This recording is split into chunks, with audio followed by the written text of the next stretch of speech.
And what I like to talk about especially is I think it's not escaped from me just yet how amazing the African Cup of Nations was. We covered it every single week when we are on the podcast. We covered it on our social medias. It was a blast of a tournament. There was fireworks every single game. There was so many upsets. There's ups, there was downs, there was drama, there was disappointments, and Sarah Pereira, that was just the beginning game. That was just the opening game of the tournament as well. How did you find it watching AFCON from Canada, and how do you find it with the eventual winners? And especially my second choice, Ivory Coast, in our sweepstake as well. So I'm quite happy that I got very lucky in the sweepstakes draw, which wasn't rigged at all on our Friday Night Character group chat. How did you find AFCON, and what was your favorite moments of the tournament?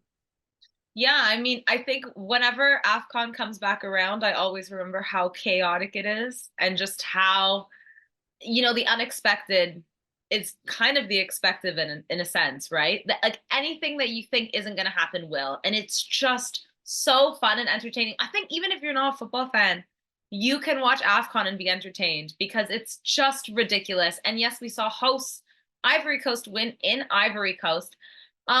Are they the best team in Africa? I don't think so. Are they maybe even in the top five? I still don't think so. But what a story they had, right? You're losing 4-0 to Equatorial Guinea. You're sacking your At manager home, before, at home, of course. You're sacking your manager heading into the round of 16. You're trying to hire Hervé Renard on loan. You beat Senegal in penalties. You beat Mali in the 123rd minute of extra time. Like it was just everything kept going against them and they somehow kept going through. I think there was a lot of luck involved. But that being said, this is why we love a tournament because these things happen and anyone can win. So yeah, so fun. I mean, we can't go. I want to talk about so many things with AFCON, but I think we'd have to make it a whole AFCON experience podcast because we spoke about it so much, and we have to get Dennis from our African football back on later this season to review it as well. But one of my favorite moments, literally, like you said, Africans came together in such a great way, and the world came together to watch this game. And what really annoyed me, from my point of view, is the fact that in England, especially, all normal football fans were always just looking down on it. They're looking down on AFCON. They're like, oh, my favorite player's off to AFCON, is going to get injured. I want to get him out of the tournament early. I don't want him to come back with an injury, etc., etc., etc. But for someone like me who supports Man United and I'm watching Andre Onana, Luca knows how good and bad Andre Onana has been recently for Cameroon. Sofiane Amrabat as well. And you're seeing some of these players and you're just there like, I couldn't care less. Try and win the tournament, try and win something, gain some experience. And when you're seeing it for someone, especially like Simon Adingra, who we spoke about earlier this season as one of the ones to watch in the Premier League this season, how he came in to score that injury time equalizer in the semi-final for Ivory Coast, and how he set up Sebastian Haller for the goal, the winning goal of the tournament in the final of AFCON as well. It goes to show how talented some of these players actually are when they don't get the hype and the praise that they deserve in the Premier League as well. And we can see that in terms of how Sebastian Haller, what a story that was as well. Luke, I'm sure you've heard about it as well, how Sebastian Haller suffering from cancer over the last 2 years as well. He recently came back into professional football. He was still playing at Borussia Dortmund, in and out of the side. And the fact that he then got called up to the AFCON, which was a great surprise in his own. He didn't start the tournament. He was coming off the bench gradually. And then when the new coach came in, Emos Face, who will be going down as maybe one of the coaches of the season, maybe coach of the year, I would say, for coming in with no real elite coaching experience and winning the tournament was insane. But back to Sebastian Heller, scoring the goal in the semi-final, scoring that goal in the final to win it. He just looks cold as ice when he's scoring as well. And there is a bold claim as well that he's going to go down greater than Didier Drogba as one of the greatest strikers in AFCON history, because Didier Drogba didn't do it for AFCON for the Ivory Coast. He was amazing at Chelsea, amazing at Galatasaray and Marseille, but for the national team, he did disappoint. He didn't do it at the World Cup. He didn't do it at AFCON. And the times when Didier Drogba wasn't there, Sebastian Haller was there, which is crazy Yeah, to see. it's the magic of football, isn't it? It's Absolutely. just those crazy stories that you'll tell your kids and make history. Those stories that makes history, basically. And I, everybody in the nation, in the country, but also I feel in the world will remember this story, beating cancer and scoring the winner in such an important game for your nation. Something incredible. And I'm very happy for him, also as a football fan and for his person, generally speaking. Yeah. Absolutely, yeah. Like the fact that he had to go through so much mentally to even come back into professional football, let alone just playing for his country again. That goes to show what a mentality Sebastian Haller really has as well. And one player I do want to shout out from the Ivory Coast as well, Sarah, is Frank Kessie, who's now playing in Saudi Arabia. He was very, very good for AC Milan for a good couple of years in the midfield and went to Barcelona. I thought he was going to stay there for a good number of years as well. But he had a fantastic tournament in itself. And the fact that Ivory Coast has the squad depth about them now with Seri, with Kessie, with Fofana, Sangare as well. It goes to show that when you've got squad depth in AFCON, sometimes it does work to your benefit as well. But what did you really like about watching Frank Kessie kind of ball out once again? Because it had been a while since we've seen him. And we did mention earlier in the tournament as well, a lot of the AFCON players that went to Saudi Arabia, they didn't perform to their usual standards, but Frank Kessie, you could argue, did. Yeah, with Frank Kessie, I think the thing is he's always been that force in the middle. Like he's a proper bulldozer. When he was at Milan, when he was at Barca too, he wasn't really bad for Barca at all. Honestly, it's just Barca with their financial situation had to release certain players, and he happened to be one of them. But it's like he still has that fight in him. He is such a beast in the middle of the pitch. You don't if you're going down the middle of the pitch and Frank Kessie is coming at you, I'd be scared. I'd be scared.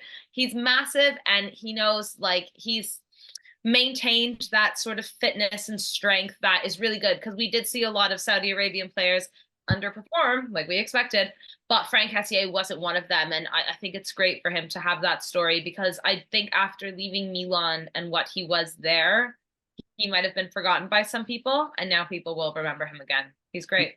Luca, what did Frank Kessie mean to AC Milan fans when you were watching Frank Kessie kind of be one of the most dominant midfielders in Serie A? Because he works really well with Benacer in that double pivot in the midfield under Stefan Pioli. What do AC Milan really miss from Frank Kessie being in that midfield? I know he's gone for a few years, but do you think there's some? No, but it just 1 year and a half. You know, Yeah, he has stayed here in Milano for a while. He won a Scudetto as a protagonist, as a main character. He was the penalty taker. He was a beast, as Sarah said. He was really physical player, but also he could recover the ball. He was still composed on the ball. At Barcelona, he decided a Clásico, so they will remember him pretty much because it's the most important match in the season for Barcelona, and then Barcelona went to win the league. So it was an important game, and he scored the clutchest goal in the season, maybe. So yeah, Frank Kessie in Milan, in AC Milan, and he was remembered by the fans as Il Presidente, means the president. So the center, the whole center of the team. He went was, around him. yeah.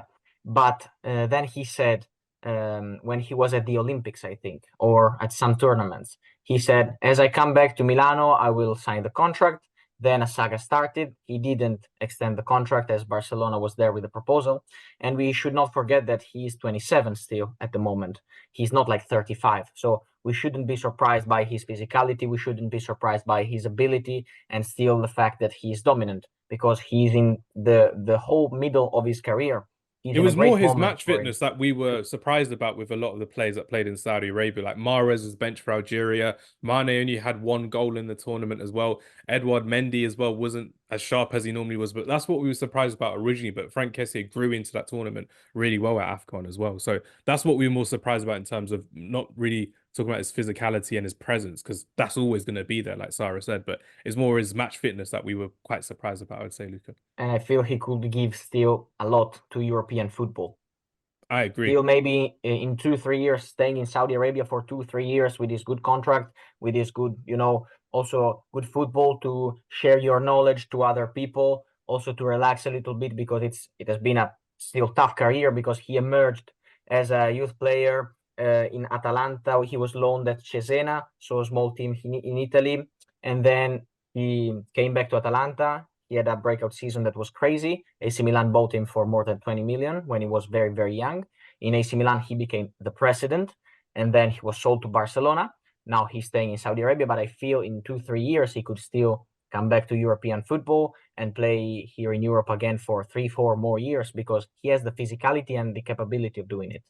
Absolutely, it's true. Sorry, you gave me the eyes just there. Something happened in your game at the moment because it's still 0-0 for Lazio and Bayern Munich.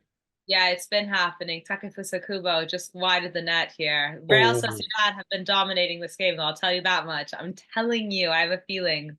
It was Beraldo's debut as well in the Champions League, the left back for PSG. So Takefusa Kubo should be rubbing his hands after being eliminated from the Asia Cup with Japan in the quarterfinals as well. So we need to see the best of Takefusa Kubo. Our reputation on this podcast is Yeah, building on it as well. We can't have our co-host Suki saying, yeah, La Liga's crap, Takefusa Kubo's crap. I'm like, no, we need him to do well for our sake more than anything.